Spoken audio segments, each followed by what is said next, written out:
Morning! Happy Tuesday! Tuesday ba ngayon? Wednesday. Wednesday pala. Wednesday pala ngayon. Today is May 20. So guys, ito ang project natin today. So magtatanim tayo ng, alam niyo na to, pangsigang. Favorite to sa pangsigang. I-try ko lang to guys. So nagsigang kasi ako nung isang araw and then, yung tinabi ko yung buto-buto. Alam niyo na dito sa abroad guys, napakamahal ng gulay talaga. As in, mahal na mahal ng gulay. So yan, tinabi ko siya, try ko siyang itanim. So itanim natin to dito sa box na to. And then lagyan ko ng maraming tubig. And yan guys, today is Wednesday. Medyo maganda ang weather. Medyo konti maganda ang weather. So, ganun lang ang routine ko dito guys. Basta medyo nice ang weather talaga guys. Pipilitin ko magtrabaho sa likod ng bahay namin. O sa paligid namin lang guys. Para maging maayos naman. Kahit hindi ganong kagandahan, basta malinis, di ba?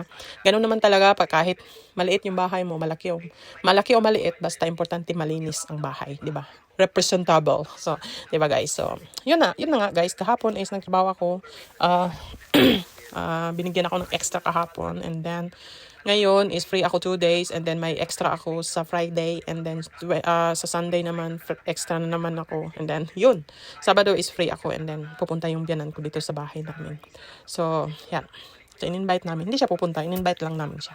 So, yan nga guys is dahan-dahan nating kwento-kwentuhan lang natin tong pagtanim ng kangkong guys ba. So, guys, kumusta kayong lahat? So, sobrang thank you guys sa mga nag-support sa akin. Sa mga silent viewers ko, sa mga commentor, thank you so much. Malaking tulong. And then, nag-share and then nag-comment and nag-emoji. Thank you talaga. So, thank you sa always niyong support sa akin, guys. So, yun nga, guys, is, ganito lang. Simple ang buhay. Tahimik dito sa amin, guys. Sobrang tahimik talaga. Ang ganda dito sa paligid namin. Wala kang masyadong marinig na mga, marinig mo lang dito, ibon. So, sabi nga ng, colleague ko, sabi niya sa akin, hindi ka na pala kailangan magbakasyon. Doon ka na lang sa bahay niyo. Lalo na yung pinakita ko, ang dami kong bulaklak, diba, sa summer. So, yun nga, guys, ang ginagawa ko. So, makapagbakasyon kami anytime pag gusto namin. Kasi wala kaming maliit na bata. Kasi pag may maliit kang bata, guys, so talagang pag magbakasyon ka, season talaga. So kung wala silang pasok, ganun. So ngayon is wala naman talaga kaming maliit na bata. So yan nga guys is ganun. Simpleng buhay lang ang amin dito. Mag-asawa kaming dalawa. So si Ruela nagtatrabaho and then si Jordan, malayo sa amin guys si Jordan. So 4 hours from here and then yun nga.